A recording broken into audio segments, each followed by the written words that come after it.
25. kolom pokračovala v nedeľu predpoludním základná časť druhej basketbalovej ligy. Po minulotýždňovej prehre 81-88 v Košiciach z UVL čakal na Levočanov tentoraz papierovo ľahší súper predposledný tým súťaže Sabinov.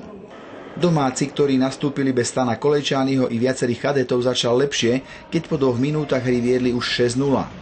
Hostia však stihli včas zareagovať a onedlho už bolo nerozhodných 8-8, za čo môžu na jednej strane nepremenené šance Levočanov a na druhej výborne doskakujúci Tebeľák s číslom 14. Prvú štvrtinu, ktorá bola najvyrovnanejšia, vyhrali domáci tesne 24-22. V druhom dejstve Levočania zlepšili streľbu a čo je dôležité, začali padať i trojky, ktoré mali už tradične na svedomí Muránsky s Mačupom, naviac úspešní boli aj v doskokoch pod oboma košmi. To všetko malo za následok, že domáci odskočili hosťom na polčasových 53-31. Po zmene strán Levočania hrali len toľko, koľko potrebovali, navyše hosťom takmer úplne odišla streľba. Ani slabšie momenty na strane domácich počas tretej štvrtiny, kedy im nevyšlo zo pár prihrávok, nejako neobrali na celkovom obraze hry. Dokonca svoj náskok zásluhou rýchlych protiútokov do rozhodenej obrany súpera pomaly navyšovali a bodový rozdiel bol predposlednou štvrtinou už takmer dvojnásobný.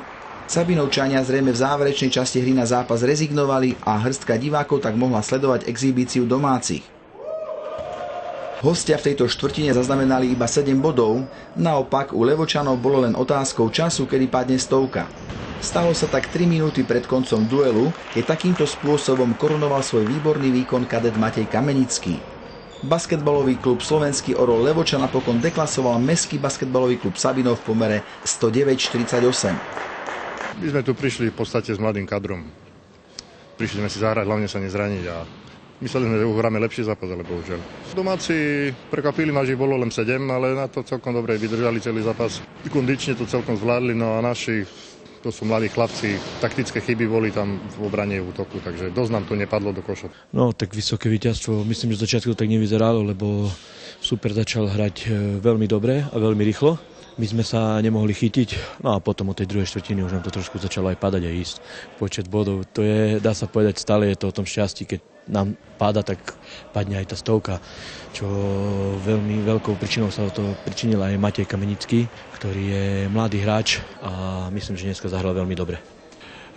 Hostia sú to veľmi mladí chlapci, ktorí sa, dá sa povedať, ešte len učia.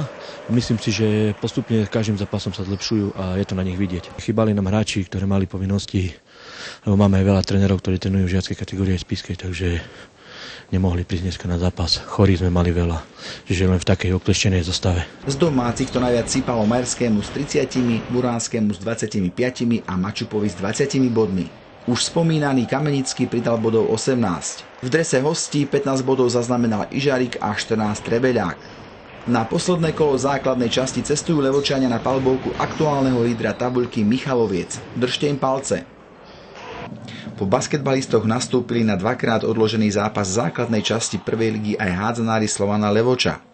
Reportáž z tohto duelu s Malackami, v ktorom domáci zvíťazili v pomere 29-24, vám prinesieme v našom nasledujúcom vysielaní. O týždeň je už na programe aj prvé kolo play-off, v ktorom Levočania pocestujú do Považskej Bystrice.